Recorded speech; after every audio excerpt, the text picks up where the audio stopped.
on Sunday suggested that there's a lot of fire and determination in there, and he can get his elbows out. And at the end of the day, he's pulled a 5th place out of the bag in a topsy-turvy race, which has as well then lifted Alpine in the fight with McLaren. And so from that perspective, he's certainly done the job. I wouldn't say it was without its discussions in the team principal's office, as we know from the situation on the Saturday with Esteban Ocon. Fernando's 41 years old.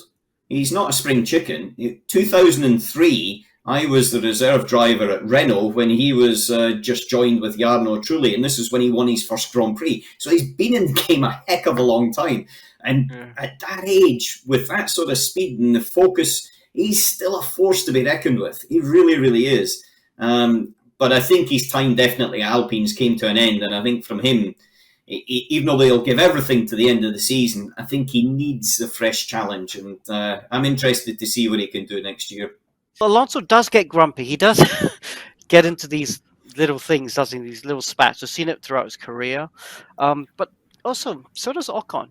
Yeah, let's not forget, Ocon did not have a good time with Perez.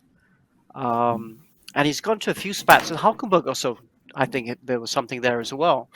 So we have seen the pair of them race very hard together this year, but I feel it's very similar. We saw Ocon and Perez getting into some really silly incidents.